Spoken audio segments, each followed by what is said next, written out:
This is the story of a farmer who had a grapevine. Now, this wasn't just any grapevine.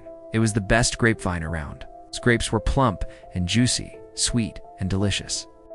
Everyone in town knew and loved this grapevine. And one day the farmer looked at his grapevine and saw a bunch of branches that weren't really doing much. They weren't adding anything to the vine, and they were taking up space. So he did what any good farmer would do: prune those branches away. Now, when the branches were cut off, they couldn't just sit there and rot. No, they had to go somewhere. So they went to the grapevine and started begging. "Oh, please let us attach ourselves to you so we can get some nourishment and grow some fruit too."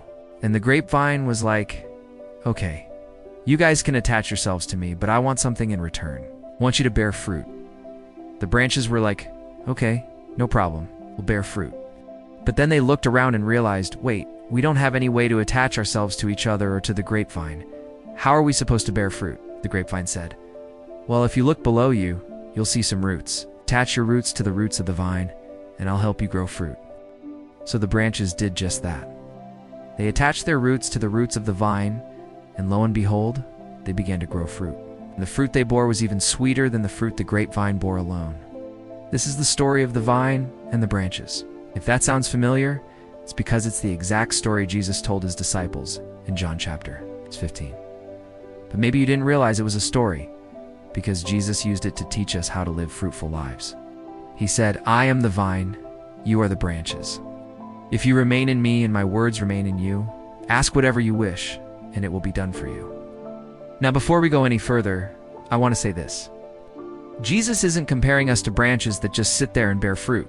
No, he's comparing us to branches that grow fruit. That means we're called to action. So what does it mean to be a branch that bears fruit? Well, Jesus tells us right after he gives us the illustration, "This is my command, that you love one another as I have loved you. Better love has no one than this, that one lay down his life for his friends. You are my friends if you do what I command you. I no longer call you servants, but I am your friend. No one knows the Father except the Son, and those to whom the Son chooses to reveal him. The Spirit, whom the Father will send in my name, he will teach you all things, and will remind you of everything I have said. If you remember what I have taught you and follow them, you will never leave or ever be lost. For I am the way, the truth, and the life." As followers of Jesus, we're called to love one another. We're called to sacrifice for our friends. And we're called to know God the Father. And the only way we can do those things is by abiding in Jesus, by walking with him daily, listening to his voice, resting in his love, drinking from his words, relying on his power. Because the truth is this: the fruit doesn't come from the branch's effort.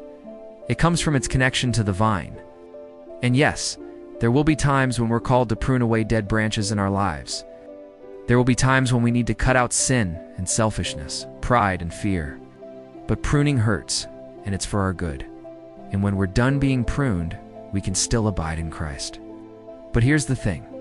When we abide in him, our lives begin to change. Our joy deepens. Our peace grows. Our love overflows. We become living proof of the vine's power. But apart from him, we wither. Our hearts dry out. Our purpose fades. That's why Jesus invites us over and over again, not to perform, but to remain.